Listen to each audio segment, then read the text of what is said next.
ಶ್ರೀ ಗರುಡ ಪುರಾಣ ಧ್ಯಾನ ಯೋಗ ವರ್ಣನೆ.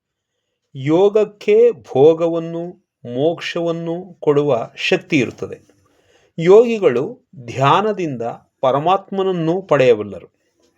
ಯೋಗಕ್ಕೂ ಧ್ಯಾನಕ್ಕೂ ಗಮ್ಯವಾದವನು ಪರಮಾತ್ಮನೇ. ಅಂತಹ ಯೋಗವನ್ನು ತತ್ವಸಾರವನ್ನು ನಿಮಗೆ ಹೇಳುತ್ತೇನೆ. ಇದು ಸಮಸ್ತ ಪಾಪ ನಾಶಕರವಾದುದು. ಇದನ್ನು ಯೋಗಿಯು ಇಂತಹ ಭಾವನೆಯಿಂದ ಸಂಕಲ್ಪದಿಂದ ಆರಂಭಿಸುತ್ತಾನೆ. ಅದು ಹೇಗೆಂದರೆ, ನಾನೇ ವಿಷ್ಣು, ನಾನೇ ಎಲ್ಲರಿಗೂ ಈಶ್ವರನು, ನಾನೇ ಅನಂತನು, ನಾನೇ ಷಠೂರ್ಮರಹಿತನು.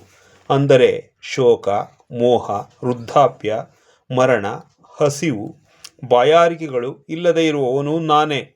ನಾನು ವಾಸುದೇವನೂ ನಾನೇ, ಜಗನ್ನಾಥನೂ ಬ್ರಹ್ಮರೂಪವೂ ನನ್ನದೇ. ಸಮಸ್ತ ಪ್ರಾಣಿಗಳ ಶರೀರಗಳಲ್ಲಿರುವ ಆತ್ಮನೂ ಸರ್ವದೇವ ವಿಮುಕ್ತನಾದ ಪರಮಾತ್ಮನೂ ನಾನೇ.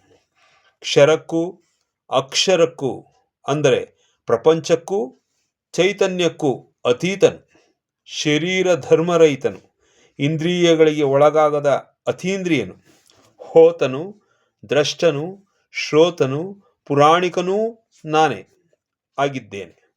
ಎಲ್ಲರ ಮನಸ್ಸಿನಲ್ಲಿಯೂ ನಾನಿರುತ್ತೇನಾದರೂ ನನಗೆ ಮನಸ್ಸೂ ಇಲ್ಲ.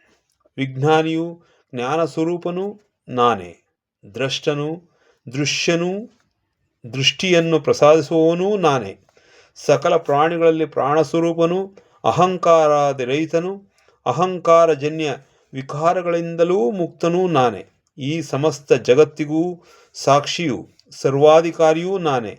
ಪರಮಾನಂದ ಸ್ವರೂಪವೂ ನನ್ನದೇ. ಜಗತ್ತಿನ ಜಾಗೃತ್, ಸ್ವಪ್ನ, ಸುಷುಮ್ನಾ ವ್ಯವಸ್ಥೆಗಳಿಗೆ ಸಾಕ್ಷೀಭೂತವಾದ ನನಗೆ ಯಾವ ಅವಸ್ಥೆಗಳೂ ಇರುವುದಿಲ್ಲ. ತುರೀಯ ಬ್ರಹ್ಮನೂ ವಿಧಾತನೂ ನಾನೇ. ದೃಷ್ಟಿರೂಪ ಪರಮಾತ್ಮನೂ ನಾನೇ.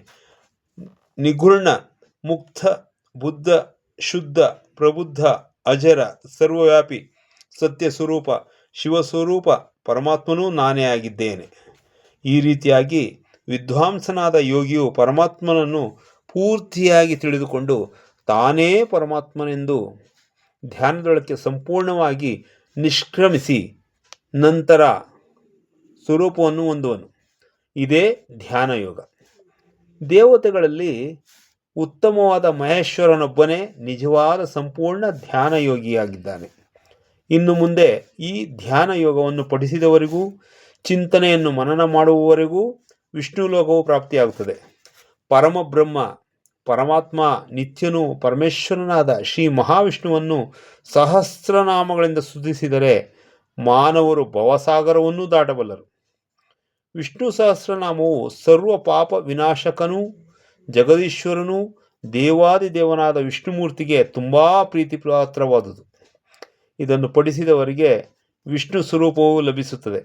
ಅದೇ ರೀತಿ ಗೆಲುವು, ಧನ ಸಂಪತ್ತು, ಸುಖಶಾಂತಿಗಳು ಲಭಿಸುತ್ತವೆ ಎಂದು ಶ್ರೀಮನ್ನಾರಾಯಣನು ದೇವತೆಗಳಿಗೆ ಉಪದೇಶಿಸಿದನು. ಜ್ಞಾನ ಸ್ವರೂಪನೂ ಅನಂತನೂ ಸರ್ವವ್ಯಾಪಿಯಾದ ಶ್ರೀಹರಿಯೇ ಸರ್ವ ದುಃಖಗಳನ್ನು ಹರಿಸುತ್ತಾನೆ. ಆತನೇ ಸಂಪೂರ್ಣ ಸಂಸಾರಕ್ಕೂ ಮೂಲ ಕಾರಣ. ಸಮಸ್ತ ಚರಾಚರ ಜಗತ್ಪಾಲಕನಾದ ಪರಮೇಶ್ವರನು ಸಮಸ್ತ ಜಗತ್ತಿಗೂ ಆಧಾರನೂ ಆತನೇ ಆಗಿದ್ದಾನೆ. ಪರಮಾತ್ಮನು ಪ್ರಾಪಂಚಿಕ ಆಸಕ್ತಿಗಳಿಗೂ ಅತೀತನೂ ನಿರ್ಮುಕ್ತನೂ ಆದಂತಹ ಶ್ರೀಮನ್ನಾರಾಯಣನ ಧ್ಯಾನ ವರ್ಣನೆಯನ್ನು ಮೊದಲಿಗೆ ಸೂರ್ಯ ಪೂಜೆಯೊಂದಿಗೆ ಆರಂಭಿಸುತ್ತೇನೆ. ಒಮ್ಮೆ ಇದನ್ನು ಭೃಗು ಮಹರ್ಷಿಗೆ ಬೋಧಿಸಲ್ಪಟ್ಟಿತು. ಓಂ ಖಗೋಲ್ಕಾಯ ನಮಃ. ಇದು ಸೂರ್ಯ ಭಗವಂತನ ಮೂಲಮಂತ್ರ. ಇದು ಸಾಧಕನಿಗೆ ಯೋಗವನ್ನು ಭೋಗವನ್ನು ಪ್ರಸಾದಿಸುವ ಮಂತ್ರ. ಸೂರ್ಯದೇವನನ್ನು ಈ ಕೆಳಗಿನ ಮಂತ್ರಗಳಿಂದ ಅಂಗನ್ಯಾಸವನ್ನು ಮಾಡಿ ಆತನನ್ನು ಪೂಜಿಸಬೇಕು. ಓಂ ಖಗೋಲ್ಕಾಯ ತ್ರಿದಶಾಯ ನಮಃ. ಓಂ ವಿಚಿಠಟ ಶಿರಸೇ ನಮಃ. ಓಂ ಜ್ಞಾನಿನೇಟಟ ಶಿಖಾಯೈ ನಮಃ. ಓಂ ಸಹಸ್ರರಶ್ಮಿಯೇ ಟಟ ಕವಚಾಯ ನಮಃ. ಓಂ ಸರ್ವತೇಜೋಧಿಪತಿಯೇ ಟಟ ಅಸ್ತ್ರಾಯ ನಮಃ. ಓಂ ಜ್ವಲ ಜ್ವಲ ಜ್ವ ಪ್ರಜ್ವಲ ಪ್ರಜ್ವಲ ಟಟ ನಮಃ. ಸಾಧಕನ ಸರ್ವ ಪಾಪಗಳನ್ನು ನಿವಾರಣೆ ಮಾಡುವ ಈ ಸೂರ್ಯ ಮಂತ್ರಗಳನ್ನು ಅಗ್ನಿ ಪ್ರಕಾರ ಮಂತ್ರಗಳೆಂದೂ ಸಹ ಕರೆಯುವರು. ಸೂರ್ಯದೇವನನ್ನು ಪ್ರಸನ್ನ ಮಾಡಿಕೊಳ್ಳುವುದಕ್ಕೆ ಸೂರ್ಯ ಗಾಯತ್ರಿ ಮಂತ್ರವನ್ನು ಸಹ ಪಠಿಸಿ ಪೂಜಿಸಬಹುದು. ಈ ಮಂತ್ರಗಳನ್ನು ಜಪಿಸಿದ ನಂತರ ಸೂರ್ಯ ಮತ್ತು ಗಾಯತ್ರಿ ಮಂತ್ರಗಳನ್ನು ಸಕಲೀಕರಣ ಮಾಡಬೇಕು. ಓಂ ಆದಿತ್ಯಾಯ ವಿದ್ಮಹೇ ವಿಶ್ವಭಾವಾಯ ಧೀಮಹಿ ತನ್ನೋ ಸೂರ್ಯ ಪ್ರಚೋದಯಾತ್.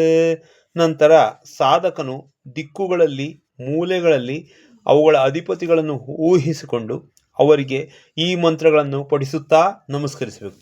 ಓಂ ಧರ್ಮಾತ್ಮನೇ ನಮಃ ಪೂರ್ವ, ಓಂ ಯಮಾಯ ನಮಃ ದಕ್ಷಿಣ, ಓಂ ದಂಡನಾಯಕಾಯ ನಮಃ ಪಶ್ಚಿಮ, ಓಂ ದೈವತಾಯ ನಮಃ ಉತ್ತರ, ಓಂ ಶ್ಯಾಮಪಿಂಗಳಾಯ ನಮಃ ಈಶಾನ್ಯ, ಓಂ ದೀಕ್ಷಿತಾಯ ನಮಃ ಅಗ್ನಿಕೋನ, ಓಂ ವಜ್ರಪಾಣಿಯೇ ನಮಃ ನೈಋತ್ಯ, ಓಂ ಭೂರ್ಭುವಸ್ವ ನಮಃ ವಾಯುಕೋನ. ಅನಂತರ ಸಾಧಕನು ಚಂದ್ರಾದಿ ಗ್ರಹಗಳನ್ನು ಸಹ ಪೂರ್ವ ದಿಕ್ಕಿನೊಂದಿಗೆ ಆರಂಭಿಸಿ ಕ್ರಮವಾಗಿ ಈಶಾನ್ಯದವರೆಗೂ ಸುತ್ತುತ್ತಾ ಈ ಕೆಳಗಿನ ಮಂತ್ರಗಳನ್ನು ಪಠಿಸುತ್ತಾ ನಮಸ್ಕರಿಸುತ್ತಾ ಪೂಜಿಸಬೇಕು. ಓಂ ಚಂದ್ರಾಯ ನಕ್ಷತ್ರಾಧಿಪತಿಯೇ ನಮಃ, ಓಂ ಅಂಗಾರಕಾಯ ಕ್ಷಿತಿಸುತಾಯ ನಮಃ, ಓಂ ಬುಧಾಯ ಸೋಮಸುತಾಯ ನಮಃ, ಓಂ ವಾಗೀಶ್ವರಾಯ ಸರ್ವವಿದ್ಯಾಧಿಪತಿಯೇ ನಮಃ, ಓಂ ಶುಕ್ರಾಯ ಮಹರ್ಷಿಯೇ ಭೃಗಸುತಾಯ ನಮಃ, ಓಂ ಶನೈಶ್ವರಾಯ ನಮಃ, ಓಂ ಸೂರ್ಯಾತ್ಮಜಾಯ ನಮಃ, ಓಂ ರಾಹುವೇ ನಮಃ, ಓಂ ಕೇತುವೇ ನಮಃ. ಅನಂತರ ಈ ಕೆಳಗಿನ ಮಂತ್ರಗಳಿಂದ ಸೂರ್ಯದೇವನನ್ನು ಪೂಜಿಸಿ ಅರ್ಘ್ಯಾದಿ ಪ್ರದಾನಕ್ಕಾಗಿ ಆವಾಹನೆ ಮಾಡಬೇಕು. ಓಂ ಅನುರುಕಾಯ ನಮಃ, ಓಂ ಪ್ರಮಥನಾಥಾಯ ನಮಃ, ಓಂ ಬುಧಾಯ ನಮಃ, ಓಂ ಭಗವನ್ನ ಪರಿಮಿತ ಯೂಕಲ್ಮಾಲಿನ್ ಸಕಲ ಜಗತ್ಪತೆ ಸಪ್ತಾಶ್ವವಾಹನ ಚತುರ್ಭುಜ ಪರಮಸಿದ್ಧಿಪ್ರದ ವಿಸ್ಫುಲಿಂಗ ಪಿಂಗಲತತ್ ಯೇಹ್ಯೇಹಿ ಇದಮರ್ಘ್ಯಂ ಮಮ ಶಿರಸಿ ಗತಂ ಗ್ರಹಣ ಗ್ರಹಣ ಗ್ರಹಣ ತೇಜೋಗ್ರರೂಪಂ ಅನಗ್ನ ಜ್ವಲ ಜ್ವಲಟಟ ನಮಃ. ಆವಾಹನೆಯ ನಂತರ ಓಂ ನಮೋ ಭಗವತೆ ಆದಿತ್ಯಾಯ ಸಹಸ್ರಕಿರಣಾಯ ಗಚ್ಚ ಸುಖಂ ಪುನರಾಗಮನಾಯ ಎಂಬ ಮಂತ್ರದಿಂದ ವಿಸರ್ಜನೆ ಮಾಡಬೇಕು. ಸೂರ್ಯನನ್ನು ಪೂಜಿಸುವುದಕ್ಕೂ ಮೊದಲು ಸಾಧಕನು ಏಕಾಗ್ರಚಿತ್ತನಾಗಿ ಪವಿತ್ರ ಸ್ಥಾನದಲ್ಲಿ ಕಾರ್ಣಿಕಯುಕ್ತವಾದ ಅಷ್ಟದಳ ಕಮಲವನ್ನು ನಿರ್ಮಿಸಬೇಕು. ಬಳಿಕ ಸೂರ್ಯದೇವನನ್ನು ಆವಾಹನೆ ಮಾಡಬೇಕು. ನಂತರ ಭೂಮಿಯ ಮೇಲೆ ನಿರ್ಮಿತವಾದ ಕಮಲದಳಗಳ ಮಧ್ಯದಲ್ಲಿ ಖಗೋಲ್ಕ ಭಗವಾನನಾದ ಸೂರ್ಯ ಮಂತ್ರವನ್ನು ಆತನ ಆಯುಧಗಳೊಂದಿಗೆ ಸ್ಥಾಪಿಸಿ ಸ್ನಾನ ಮಾಡಿಸಬೇಕು. ಅನಂತರ ಆಗ್ನೇಯದಲ್ಲಿ ಸಾಧಕನ ಇಷ್ಟದೈವ ಹೃದಯವನ್ನು ಸ್ಥಾಪಿಸಬೇಕು. ಈಶಾನ್ಯದಲ್ಲಿ ಶಿರಸ್ಸನ್ನು, ನೈಋತ್ಯದಲ್ಲಿ ಶಿಖವನ್ನು ಇಡಬೇಕು. ಮತ್ತೆ ಏಕಾಗ್ರಚಿತ್ತದಿಂದ ಪೂರ್ವದ ಕಡೆ ಧರ್ಮವನ್ನು, ವಾಯುವ್ಯದಲ್ಲಿ ನೇತ್ರಗಳನ್ನು, ಪಶ್ಚಿಮ ದಿಕ್ಕಿನಲ್ಲಿ ತನ್ನ ಇಷ್ಟದೇವರ ಅಸ್ತ್ರಗಳನ್ನು ಇಡಬೇಕು. ಮತ್ತೆ ಈಶಾನ್ಯದಲ್ಲಿ ಚಂದ್ರನನ್ನು, ಪೂರ್ವದಲ್ಲಿ ಮಂಗಳನನ್ನು, ಆಗ್ನೇಯದಲ್ಲಿ ಬುಧನನ್ನು, ದಕ್ಷಿಣದಲ್ಲಿ ಬೃಹಸ್ಪತಿಯನ್ನು, ನೈಋತ್ಯದಲ್ಲಿ ಶುಕ್ರನನ್ನು, ಪಶ್ಚಿಮದಲ್ಲಿ ಶನಿಯನ್ನು, ವಾಯುವ್ಯದಲ್ಲಿ ಕೇತುವನ್ನು, ಉತ್ತರದಲ್ಲಿ ರಾಹುವನ್ನು ಸ್ಥಾಪಿಸಿ ಪೂಜಿಸಬೇಕು. ದ್ವಾದಶಾಧಿಪತ್ಯರೆಂದರೆ ಭಗ, ಸೂರ್ಯ, ಆರ್ಯಮ, ಮಿತ್ರ, ವರುಣ, ಸವಿತ, ಧಾತ, ವಿವಸ್ವನ್, ತ್ವಷ್ಟ, ಪೂಷ, ಇಂದ್ರ, ವಿಷ್ಣು ಎಂಬ ಸೂರ್ಯನ 12 ರೂಪಗಳನ್ನು ಎರಡನೆಯ ಸಾಲಿನಲ್ಲಿಟ್ಟು ಪೂಜಿಸಬೇಕು. ನಂತರ ಪೂರ್ವಾದಿ ದಿಕ್ಕುಗಳಲ್ಲಿರುವ ಇಂದ್ರಾದಿಗಳನ್ನು ಅರ್ಚನೆ ಮಾಡಿ ಜಯ ಜಯ ವಿಜಯ, ಜಯಂತಿ, ಅಪರಾಜಿತ ಎಂಬ ಶಕ್ತಿಗಳನ್ನು, ವಾಸುಕಿ, ಶೇಷಾದಿ ನಾಗರನ್ನೂ ಸಹ ಪೂಜಿಸಬೇಕು. ಇದು ಸೂರ್ಯದೇವನನ್ನು ಪೂಜಿಸುವ ವಿಧಾನ.